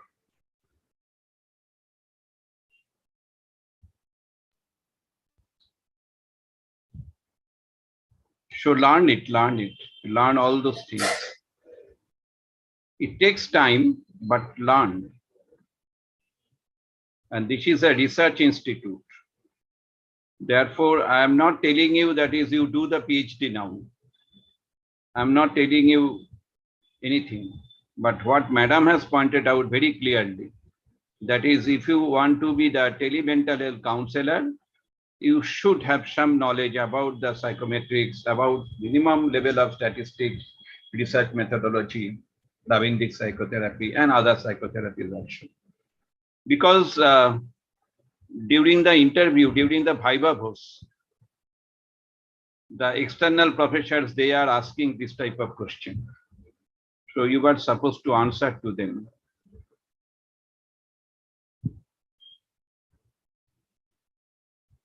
Learn it, learn it. It is a professional course. So you learn it. You don't think it is a post-graduation course honors course. It is a professional course. Once upon a time, the patient will be in front of you. Patient can challenge you. And other psychologists, other clinical psychologists can challenge you. Even the court can challenge you, and you have to justify all of them based upon your data. Okay. This is a professional course. Don't forget it. Yes.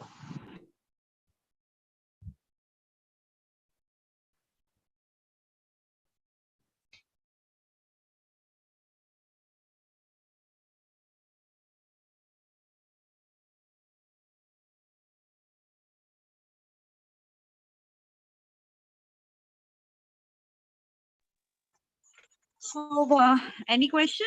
Then we can end our class here. Okay. So, ma'am, I have one request. Can you please share in our WhatsApp group the PDF of the syllabus of these three topic: methodology, rabbinic psychotherapy, and research method, statistics syllabus, so that we can prepare by ourselves, because you have already said that all things will be not taught in our regular classes. We have to prepare by ourselves. So please share the complete syllabus of these three topics in PDF or Word file, whatever you want, in our WhatsApp group. It will be very helpful for me. Okay, I will discuss what are the topics will be covered. Sketch will be discussed, right? Okay. Yeah, ma'am, you have verbally discussed, but I want that syllabus in written form, so that it will be helpful for me. We have to prepare by ourselves, and time is so limited. You can understand that I am not in this field. I am trying to No, make myself statistics is comfortable. not only for That's why, please, psychology. if Statistics possible, not only please. for psychology. Statistics is for every subject. I know. I have done some works in statistics during my PhD work, and that was on science field. So I know. Please, if possible, give the written syllabus in our WhatsApp group. Please post it in PDF or Word file, whatever you have, so that it will be helpful for us. Syllabus, the complete syllabus, ma'am, for the three subjects.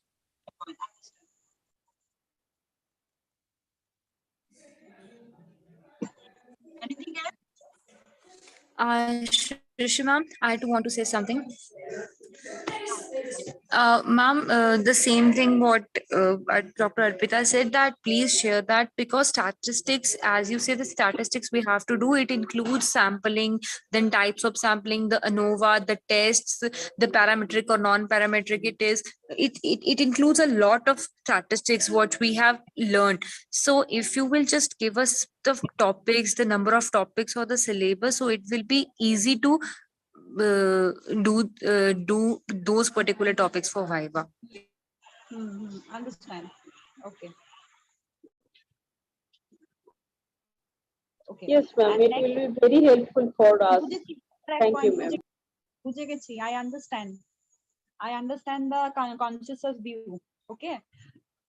And the next thing is next Saturday. Next week Saturday, you have to submit the proposal. Okay. You have to upload the proposal, and I will resend this to sir, right? So then next Sunday after class, we can decide, we can discuss about that. Okay, because you have to start collect data, right?